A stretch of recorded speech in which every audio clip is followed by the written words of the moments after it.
First relative cell reference थोड़ा आ जाता है, ठीक है। रिलेटिव सेल रेफरेंस, तो रिलेटिव सेल रेफरेंस में क्या करते हैं कि हम एक सेल को दूसरे सेल से रिलेट करते हैं, ठीक है। जैसे कि आपने क्या किया, क्वांटिटी और रेट, राइट।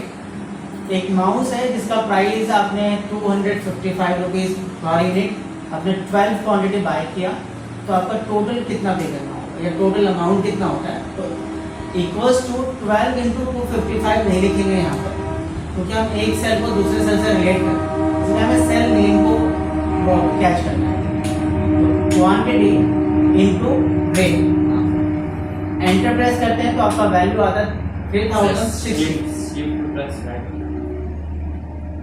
शिफ्ट प्रेस नहीं करना आपको यहाँ पे, नॉर्मल इक्वल टू लेफ्ट जो एरो है इसको प्रेस करना है, क्योंकि आप लेफ्ट साइड के सेल को ले रहे हैं। इनटू लेफ्ट साइड फिर से जाना आपको, रेट के लेफ्ट साइड है इसलिए लेफ्ट एरो, देन एंटर, ठीक है। अब बाकी जो गिवन आपके सेल्स हैं, जैसे कि आइटम्स है कीबोर्ड, एलईडी मॉनिटर और सो जो भी आपके पास गिवन होगा, तो उनको आपको शिफ्ट प्रेस करके डाउन एरो प्रेस करके सिलेक्ट करना, जहां पे आपने फॉर्मूला लिखा है उसको भी सिलेक्ट करना और बाकी जो ब्लैंक है उनको भी सिलेक्ट करना। Then control D is a down drag, ठीक है। कंट्रोल डी कमांड जो है डाउन ड्रैग, तो आप वैल्यू देख सकते हैं सेल भी आपका चेंज हो रहा है। यहाँ पे देखो डाउन ड्रैग करने से आपका जो रो का नंबर है वो चेंज हो रहा है, ऑटोमेटिकली चेंज हो रहा है ना। पहले इससे पहले रो नंबर क्या था, B2 C2 है ना, B कॉलम है और C कॉलम है और रो नंबर है 2। जैसे अब नीचे डाउन ड्रैग में आ रहे हैं, B और C कॉमन है, सेम है, बट 3 चेंज हो गए है।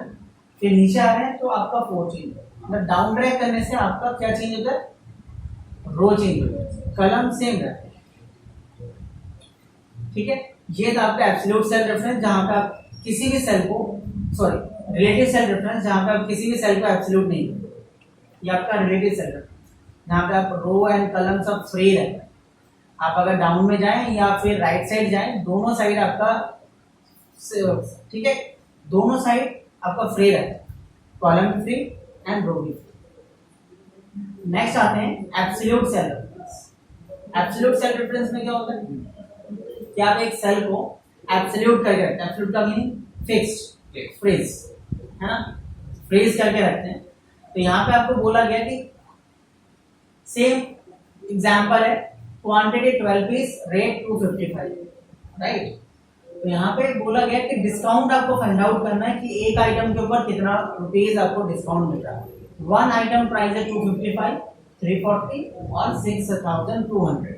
तो आप आइटम वाइज निकाल सकते हैं, ठीक है, या फिर टोटल करके भी 5% का डिस्काउंट आप निकाल सकते हैं, ठीक है। इक्वल्स टू टोटल वाइज अगर निकालते हैं आप, इक्वल टू पहले आप टोटल कर लो, ठीक है। टोटल करने के बाद आप क्या करते हो, multiple bye discount percentage, right ना, डिस्काउंट परसेंटेज, ये डिस्काउंट, ठीक है। फिर आप एंटर प्रेस करते हो तो डिस्काउंट, मतलब टोटल अमाउंट के ऊपर डिस्काउंट मिल रहा है, मतलब ये 12 पीस का डिस्काउंट है, ठीक है। और अगर आप इंडिविजुअल आइटम के ऊपर डिस्काउंट देखना चाहते हैं तो rate into discount amount percentage, sorry discount percentage, तो आपको इंडिविजुअल एक आइटम, एक रेट के ऊपर जो रेट लगा हुआ सिंगल यूनिट के ऊपर आपको डिस्काउंट मिलता है 12.75 एक पीस के ऊपर डिस्काउंट। इसको अभी क्या करते हैं आप, कंट्रोल डी, ये सारा डिस्काउंट अमाउंट चला है नहीं, क्योंकि आपने इसको एब्सोल्यूट नहीं किया। इसको हम अगर एब्सोल्यूट कर देते हैं तो enter press, control enter press करने से आपका वैल्यू आ जाएगा, ठीक है। अगर ऐसे ही मैं बोलूँ आपको टोटल अमाउंट निकालना है, निकाल पाएंगे, बताइए कैसे निकालें।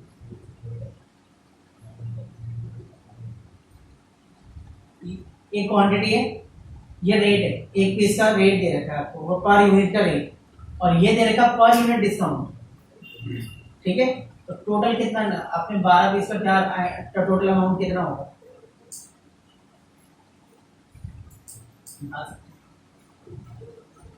नहीं equal to quantity into yes हाँ sir quantity into rate. Into rate sir sir आप और का दिखाइए इक्वल्स टू किया एक बार लेफ्ट है जितने बार आएंगे आप किसके ऊपर जाएंगे आप लेफ्ट और राइट ठीक है अच्छा समझा आप हाँ क्वांटिटी के ऊपर जाना क्वांटिटी पहले या रेट ले सकते हैं या क्वांटिटी ले सकते हाँ रेट हैं इनटू फिर से लेफ्ट एरो प्रेस करना है रेट ये अगर आप बोल रहे हैं तो ये रॉन्ग आंसर ठीक है क्योंकि एक रेट का एक जन का प्राइस ये नहीं है डिस्काउंट भी तो माइनस करेंगे तो यहाँ पे आप क्या करेंगे क्वांटिटी इनटू ब्रैकेट के अंदर दो रेट माइनस डिस्काउंट तब जाके एक पीस का दाम आएगा क्योंकि डिस्काउंट वाला आइटम रुपीस को माइनस करना है ना आ जाएगा ना अगर बोला मैंने कि 250 का एक आइटम है मैंने बोला 10 रुपए डिस्काउंट है तो कितने का 240 का पड़ा ना आपको वैसे ही तो डिस्काउंट वाले को मैंने माइनस कर दिया यहाँ पे तो अमाउंट नहीं लिखा यहाँ पे मैंने क्या लिखा सेल रेफर करके रेफरेंस ले लिया सेल चीज को समझ पा रहे हो एंटर आ गया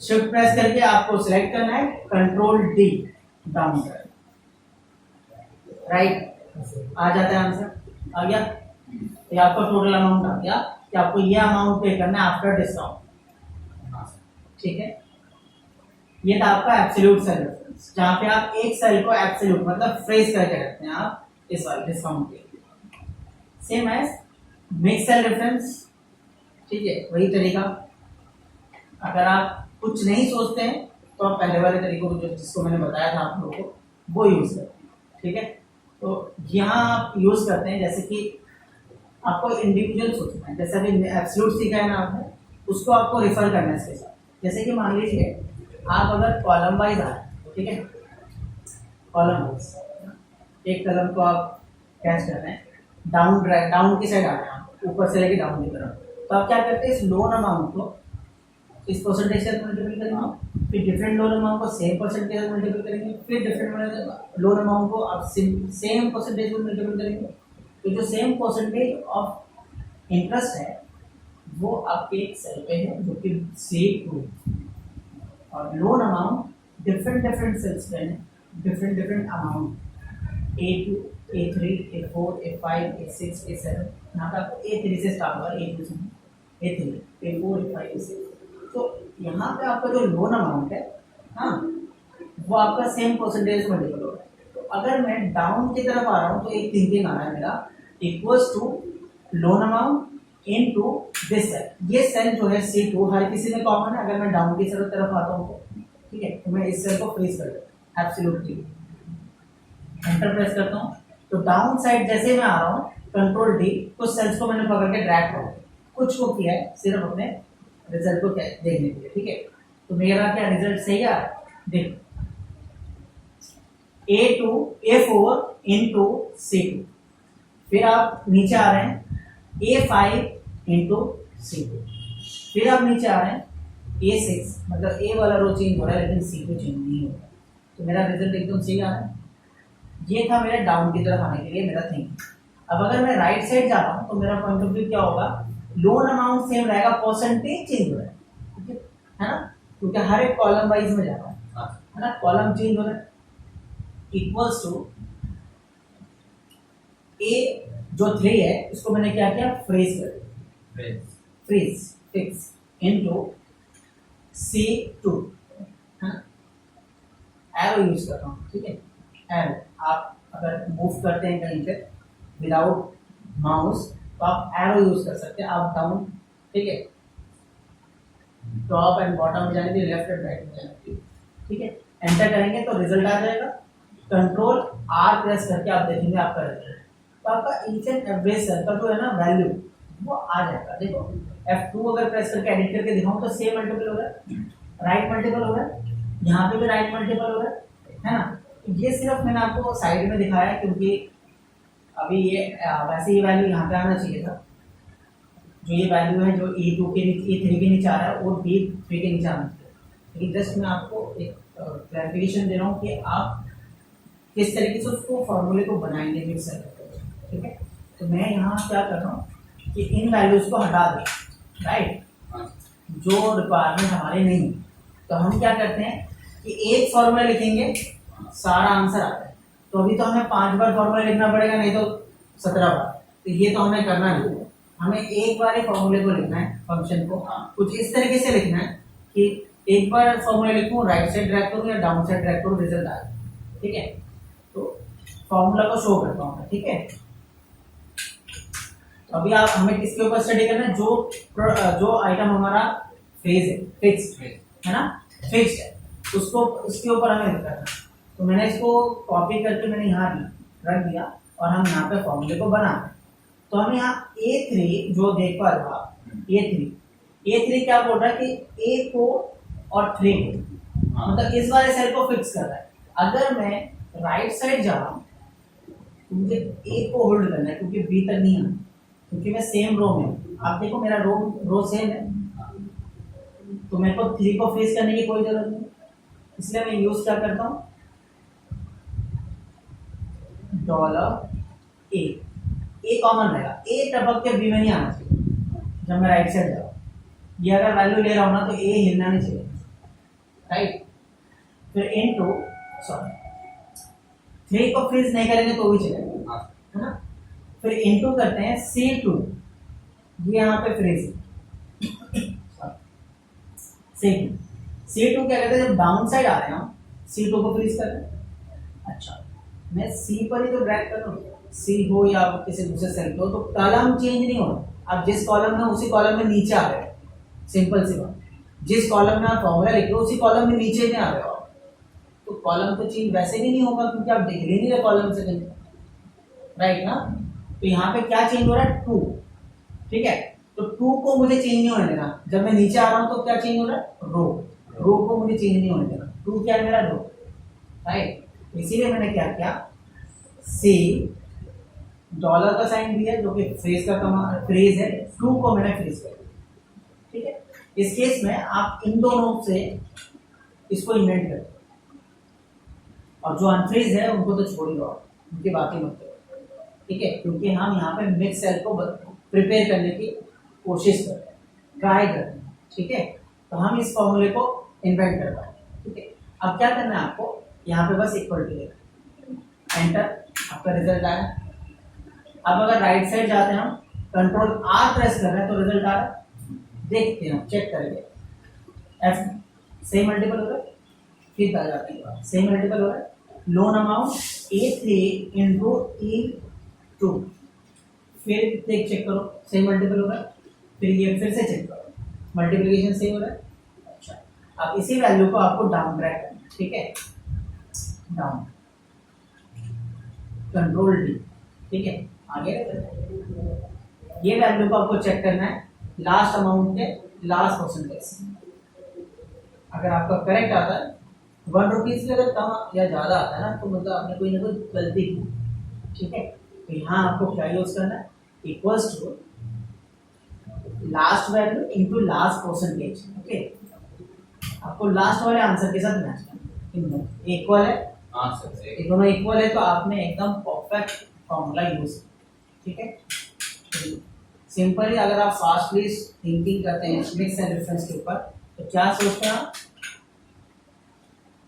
कॉलम सेम कॉलम है और ये सेम रो है, जो कॉमन कॉलम है उसको फेस करना। तो कॉलम क्या है यहाँ पे, A कॉलम, नीचे अगर आएंगे तो A4 A5 A6 A7, तो सबका वैल्यू A में है, तो हम A को फेस करते हैं। मैं लास्ट में इसलिए बताता हूँ, जो बाद में आप यही सोचते रहोगे, वो डीपली स्टडी फिर करोगे। ठीक है, इसलिए आपको A वाला, ये A को फेस करते हैं, और ये देखो C2 D2 E2 F2 G2, सब में क्या कॉमन आ रहा है, 2, तो इसलिए हम 2 को फेस करते हैं। ठीक है, राइट। आप क्या करेंगे, सबको आंसर लेंगे, सिलेक्टेड है, सिलेक्टेड अगर है, if all cells are selected then press control enter, result. ठीक है, सेम आ गया ना, ठीक है, 16576 यही वैल्यू आ रहा है उस टाइम। ठीक है, तो ये आपका mix cell reference, circular cell reference. जी हाँ, नेक्स्ट मैंने यहाँ प्रॉफिट शो कर रखा है, सर्कुलर सेल रेफरेंस क्या बताता है कि एक वैल्यू दूसरे के ऊपर डिपेंड करता है, दूसरा वैल्यू फिर फर्स्ट वाले के ऊपर डिपेंड करता है। फर्स्ट वाला का आंसर सेकंड वाले से आएगा, सेकंड वाले का आंसर और फर्स्ट वाले से आएगा, तो सर्कुलर हो सर्कुलेट कर रहा है दूसरे ऊपर। तो यहाँ पे क्या बोला हुआ है, बोनस कह रहा है प्रॉफिट का 5%। ठीक है, क्वेश्चन ये है प्रॉफिट जो निकलेगा, निकला तो नहीं अभी ब्लैंक, प्रॉफिट जो निकलेगा revenue minus cost minus bonus, लेकिन बोनस का ही, अगर बोनस क्या कह रहा है, प्रॉफिट का 5%, प्रॉफिट भी नहीं है बोनस भी नहीं है। तो इस केस में आप यूज करते हैं function profit into 5%, enter 0 because of no profit. अगर प्रॉफिट आपको निकालने बोले revenue minus cost minus bonus, then enter, value आ गया, क्योंकि हमारा इटरेटिव कैलकुलेशन ऑन है पहले से। तो आपको इटरेटिव कैलकुलेशन ऑन करने के लिए file, option, formulas, enable iterative calculation, इसको आपको एक्टिवेट करना है, एनेबल करना और ओके करना, तो आपका वैल्यू आ जाएगा। ये पहले से ही एक्टिवेटेड है, दैट्स व्हाई ये रिजल्ट आउट हो गया। ठीक है, तो ये आपका सर्कुलर सर्किट। आप एक चीज वेरीफाई करके देख लें, प्रॉफिट इंटू 5%, तो आपका ऊपर वाले वैल्यू के साथ मैच करेगा। तो डेसिमल प्लेस भी अगर आप ऑन करेंगे तो आपको मिल जाएगा, ये डेसिमल ऑन करें प्लेस मैच कर रहा है, आप 5 डेसिमल भी ऑन करके रख सकते हैं। ठीक है, ये आप इसके वेट को इंक्रीज करें। ठीक है, सेम आ रहा है ना। ठीक है, इनके डेसिमल को जितना इंक्रीज करेंगे वो आपको सेम वैल्यू दिखाएगा। ठीक है, इस वैल्यू को वॉच आउट करने के लिए मैंने आपको ये डेसिमल ऑन कर दिया। 3D वाला जस्ट यहाँ पे आपको बहुत सारी चीज़ को नोट करके रखना है, अदरवाइज 3D फंक्शन आप यूज नहीं कर सकते। ठीक है, जो भी डेटा है फाइल्स है, जो भी डेटा आपका शीट है, उन शीट में देखना है आपको, अगर आपके प्रोडक्ट माउस का रिजल्ट, आपका जो डेटा है B1 में है फर्स्ट वाले ईस्ट वाले शीट में, तो बाकियों में भी ईस्ट में होना, सॉरी B2 में ही होना चाहिए, अदरवाइज रिजल्ट आप 3D फंक्शन यूज नहीं कर सकते। रिजल्ट तो निकलेगा, दूसरा तरीका भी है, वो भी मैं बता दूंगा, लेकिन 3D फंक्शन यूज नहीं कर पाएंगे आप। ठीक है, फिर आप वेस्ट में जा रहे हैं, वेस्ट B2 में है, नॉर्थ में भी आपका B2 में है, साउथ में भी B2 में है। ठीक है, तो आपको चेक क्या करना है कि mouse, keyboard, LED monitor, east, west, north and south सब में mouse, keyboard, LED monitor same sequence में होना चाहिए, राइट। और इवन 3D जो आपने यूज करना है function Q1, Q2, Q3, each and every data sheet में भी Q1, Q2, Q3 होना चाहिए। अगर ये मिक्सअप होगा, वो अगर चेंजेस होंगे अलग अलग, तो ये नहीं फंक्शन यूज नहीं कर पाएंगे। 3D फंक्शन यूज करने के लिए आप क्या करते हैं, इक्वल्स टू सम, क्योंकि हमें टोटल करना है सम, ईस्ट से लेके साउथ तक हमें कैप्चर करना है, वेस्ट, नॉर्थ, ठीक है ना, एंड साउथ। तो हमने क्या लिखा, ईस्ट कोलोन एंड साउथ। ठीक है, एक्सक्लेमेशन, सेल नंबर क्या था, B2, bracket close, then enter, आपका वैल्यू आ गया। ठीक है, इस केस में आप क्या करते हैं, control R and control D। ठीक है, तो आपका क्या हो जाता है, वैल्यू 3D फंक्शन के हिसाब से आपका वैल्यू फाइंड आउट होगा। ठीक है ना, अब आप बोल सकते हैं मुझे जो भी आपको डाउट है, 4 जो आपके पास 4-5 सेल रेफरेंसेस उसमें से कोई भी डाउट, जो भी आपको डाउट है,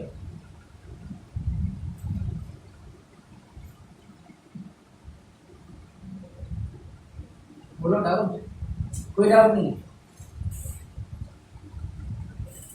कोई डाउट नहीं, कोई डाउट नहीं। मिक्स सेल रेफरेंस, ठीक है। मिक्स सेल रेफरेंस में क्या होता है कि आपके पास लोन अमाउंट गिवन है, different different loan amount given है और डिफरेंट डिफरेंट बैंक से आप दें। यहाँ पे एग्जाम्पल है, ठीक है, डिफरेंट डिफरेंट लोन अमाउंट और डिफरेंट डिफरेंट बैंक से डिफरेंट डिफरेंट परसेंटेज है आपके पास गिवन रेट ऑफ इंटरेस्ट, ठीक है।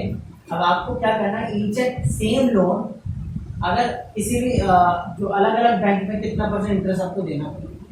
मान लो आप 1 लाख रुपीज़ लोन लेते हैं एक्सिस बैंक से, तो 12% इंटरेस्ट है, मतलब 12,000 12,000।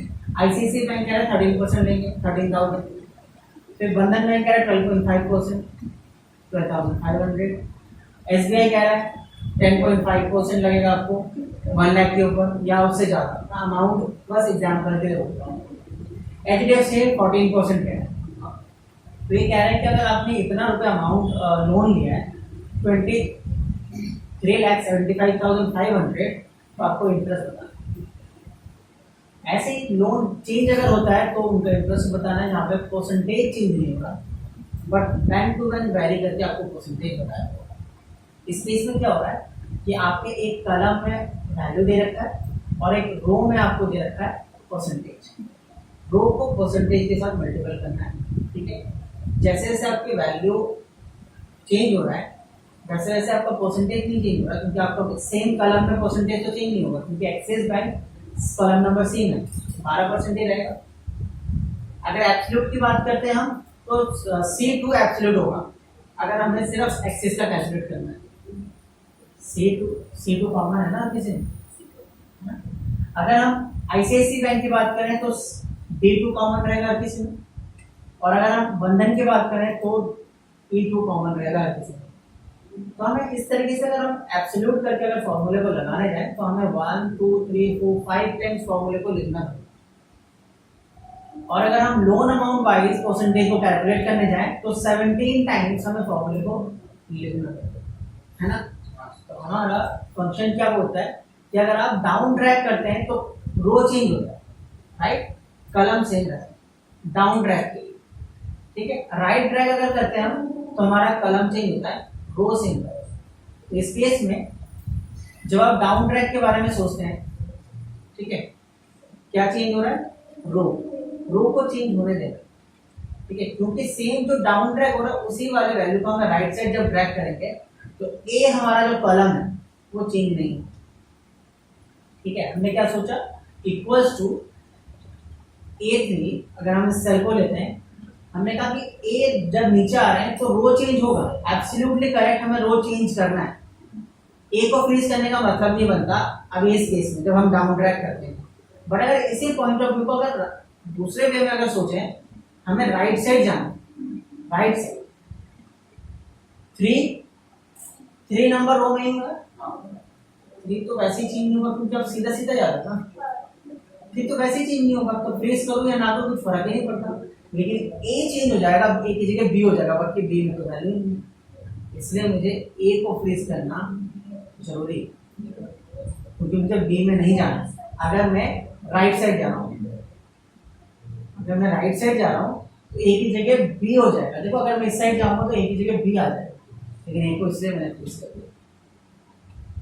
Same as point of view अगर मैं दूसरा रखूं जो कि मेरा इंटरेस्ट अमाउंट है, अब इसकी बात करते हैं।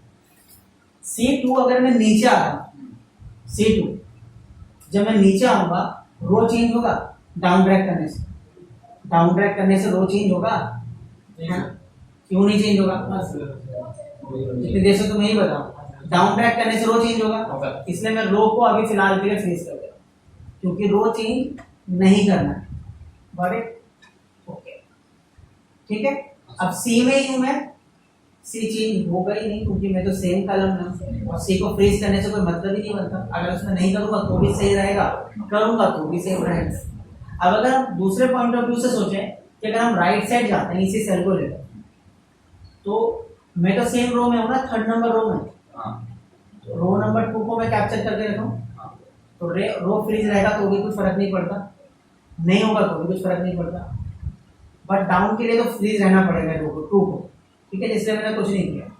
सी देखो जैसे मैं राइट साइड आता हूँ डी हो जाएगा, डी करना है ना मुझे, ई हो जाएगा, ई करना है ना मुझे, E2, F2 करना है ना, फिर यहाँ पे G2 करना है ना, तो कलम मेरा चेंज हो रहा है राइट साइड से, इसलिए मैं ये फॉर्मूला यूज कर रहा हूँ। ठीक है, एंटर। देखो वैल्यू आया।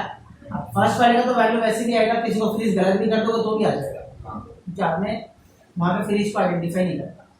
जो आपने फिक्स कर रखा है, एब्सोल्यूट कर रखा है, उसको आइडेंटिफाई नहीं करता। ट्रैक करने में वो उसको आइडेंटिफाई करता है, उसको कैप्चर करता है कि आपने सही फ्रीज किया या गलत फ्रीज किया। और ठीक है, अगर आप डाउन साइड ड्रैग करेंगे तो आप इसको भी देखेंगे आगे। ठीक है, और कोई डाउट? कोई भी एब्सोल्यूट में या रिलेटिव में, रिलेटिव सेल रेफरेंस एब्सोल्यूट में करें। देखो मिक्सर अगर करते हो तो एब्सोल्यूट वैसे भी आपको समझ आएगा। एब्सोल्यूट में क्या करते हैं हम नॉर्मली, हम एब्सोल्यूट में क्या करते हैं, किसी एक सेल को अगर हम फ्रीज कर रहे हैं, किसी एक सेल को, मतलब ये सेल कॉलम भी फ्रीज है, रो भी फ्रीज है, इसमें क्या है, ये 1 है ना।